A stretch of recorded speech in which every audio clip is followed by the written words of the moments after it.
আসসালামু আলাইকুম বন্ধুরা, যারা ফেসবুকের পাসওয়ার্ড পরিবর্তন করতে চান এবং পারেন না তাদেরকে দেখাবো কিভাবে ফেসবুকের পাসওয়ার্ড পরিবর্তন করতে হয়। আমি প্রথমেই আমার ফেসবুক অ্যাপটিতে লগ ইন করলাম। দেখতে পারতেছেন এটা আমার ফেসবুক আইডি। তো এইখান থেকে আমি চলে যাব ডান পাশের টিপুল বারে।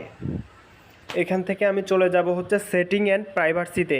এই যে দেখতে পারতেছেন সেটিং অ্যান্ড প্রাইভাসি, এটার ভেতর আমি চাপ দিব। এরপর অনেকগুলো সেটিংস আসবে। আমি এই সেটিংসগুলোর ভেতরে মূলত ঢুকবো হচ্ছে এই যে সেটিংসে। ঢোকার পরে দেখতে পারতেছেন সর্বপ্রথমে একটা সেটিংস লেখা আছে অ্যাকাউন্ট সেন্টার। এখানে আমি চাপ দিয়ে ঢুকবো। এখন এখানে ঢোকার পর দেখতে পারতেছেন password and security, connected experience, your information, তারপর লেখা আছে অ্যাড পারফরমেন্স। আমি এতগুলো সেটিংসে না ঢুকে সোজাসুজি পাসওয়ার্ড অ্যান্ড সিকিউরিটি এই অপশনটাতে ট্যাপ করব। ট্যাপ করার পর দেখতে পারতেছেন এখানে অনেকগুলো সেটিং রয়েছে, চেঞ্জ পাসওয়ার্ড, টু ফ্যাক্টর, তারপরে লেখা আছে verification, selfie, save log in পাসকে। এতগুলো সেটিংসের ভিতর আমি ঢুকবো শুধুমাত্র হচ্ছে চেঞ্জ পাসওয়ার্ডের ভিতরে। এই যে ঢুকে গেলাম। এরপর লেখা আছে দেখুন দুইটা নাম লেখা আছে। এখন এর ভেতরে আমি চলে যাব আমার আইডিতে। এই যে দেখতে পারতেছেন আমার আইডি, যেখানে উপরে চাপ দিব। দেওয়ার পর এখানে লেখা আছে correct password, new password, retype new password. এরপর লেখা আছে forget your password.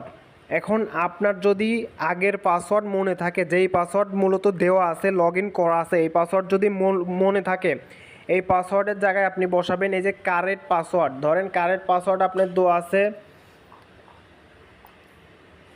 Correct password দেওয়া আছে ধরেন 0000, 4টা জিরো।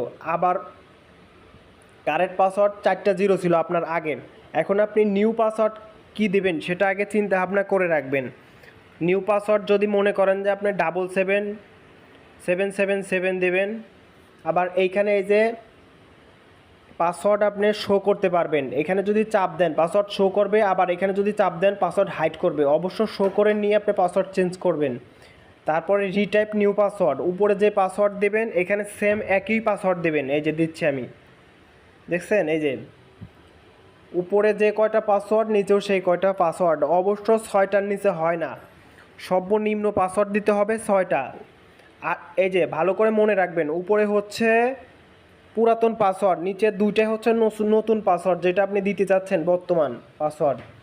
2টা দেওয়ার পরে তারপরে দেবেন হচ্ছে যে নিচে যে অপশনটা আছে চেঞ্জ পাসওয়ার্ড, এখানে চাপ দিবেন।